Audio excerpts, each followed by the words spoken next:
बच्चों में खास करके 1 साल की छोटी उम्र के बच्चों में फेस पे यहाँ पर रैश हो जाता है, दोनों तरफ दिखता है। और हमारे क्लिनिक में बहुत सारे बच्चे आते हैं जिसको बहुत उनमें से कई बच्चों को यहाँ पर रैश हो जाता है और पेरेंट्स को वरी होती है कि बच्चे का फेस पे क्या हो गया अचानक, अभी तो छोटा बच्चा है और अभी से उसको ये सब शुरू हो गया, तब पेरेंट्स को बहुत ज़्यादा चिंता रहती है।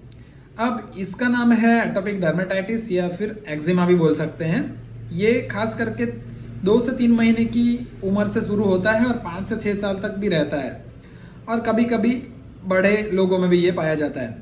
अब इसके होने के पीछे की कई सारी वजह है। पहली वजह है कि जीनेटिक्स है, मतलब पेरेंट्स की फैमिली में है या पेरेंट्स को हो तो बच्चे को भी होने का खतरा रहता है। खास करके एलर्जीज है, अगर आपके पेरेंट्स में अस्थमा है, फिर इचिंग होती रहती है, ठीक है, ये सब अगर आपके पेरेंट्स में है तो फिर बच्चे को होने का खतरा रहता है। दूसरा है कि बच्चे को ही एलर्जी हो रही है, खास करके अगर आपके घर में डस्ट ज़्यादा है या तो फिर अगर आपको बच्चे के खाने में से कोई एलर्जी जा रही है, बच्चा खेल रहा है वहाँ से इसको किसी चीज़ से एलर्जी हो रही है, तो ये सब रीज़न हो सकते हैं।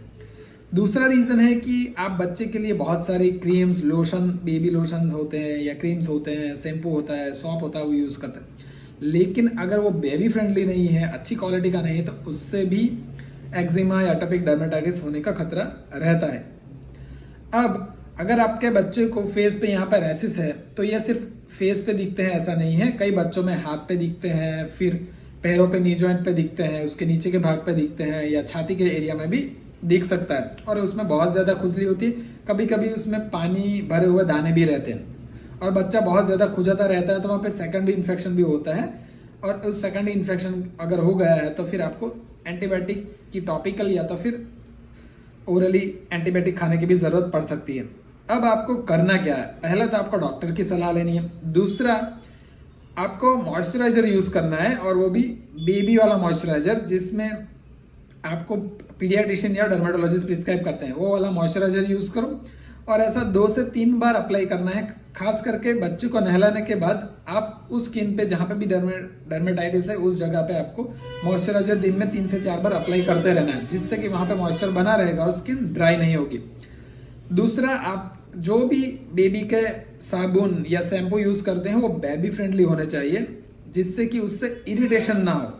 इसलिए आपको माइल्ड सोप यूज़ करना है या तो फिर सोप फ्री बेस्ड भी अभी फॉर्मुलेशन बहुत सारे अवेलेबल है मार्केट में, वो अच्छे क्वालिटी वाले साबुन या शैम्पू जो भी आप यूज़ करते हो वो बेबी फ्रेंडली होना चाहिए।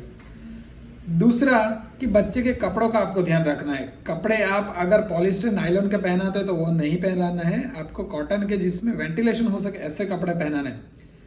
बच्चे को आपको गर्म पानी में बहुत ज़्यादा लंबे समय तक नहलाना नहीं है। आपके बच्चे के रूम में अगर टेम्परेचर बहुत ज़्यादा रहता है, वहाँ पे बहुत ज़्यादा पसीना होता है, तो वो उसका आपको ध्यान रखना पड़ेगा, नहीं तो उससे भी बच्चे को डर्मेटाइटिस या एक्जिमा होने का खतरा रहता है। दूसरा कि आपको ये देखना है कि बच्चे को किस चीज़ से एलर्जी हो रही है, खाने से हो रही है, बच्चा कहीं पे खेलता है उस जगह पे हो रही है, या तो फिर किसी चीज़ से जिसको आप अप्लाई कर रहे हो उससे हो रही है, या कोई दवाई से हो रही है, सब आपको देखना पड़ेगा। अब आपको बच्चों का डॉक्टर आपको मॉइस्चराइजर के अलावा अगर ये एक्जिमा जा नहीं रहा है तो फिर आपको टॉपिकल स्टीरॉयड प्रिस्क्राइब करते हैं, लेकिन ये वो माइल्ड कॉन्सेंट्रेशन में होना चाहिए। इसीलिए आपको डॉक्टर की सलाह के बिना टॉपिकल स्टीरॉयड लगाने की क्रीम आपको खुद से अप्लाई करनी नहीं है, वो आप डॉक्टर, पीडियाट्रिशियन या तो फिर डर्मेटोलॉजी प्रिस्क्राइब करें वही स्ट्रेंथ में लेनी है, नहीं तो फिर स्टीरॉयड की क्रीम से भी खतरा हो सकता है, ठीक है। अब ये एक्जिमा क्या होता है कि कभी अपने आप चला जाता है, मॉइस्चराइजर अप्लाई करते रहते हो तो धीरे धीरे चला जाता है, जैसे सीजन चेंज होती है वापस आ जाता है। इसीलिए आपको हर बार अपनी स्किन के मॉइस्चराइजर का ध्यान रखना है। अगर मॉइस्चर बना रहेगा तो फिर एक्जिमा वहाँ पे आने का खतरा कम रहता है। इसलिए आप अगर एक्जिमा चला भी गया है तो उस जगह पे जो मॉइस्चराइजर क्रीम है या लोशन है वो सब अप्लाई करते रहना चाहिए, ठीक है।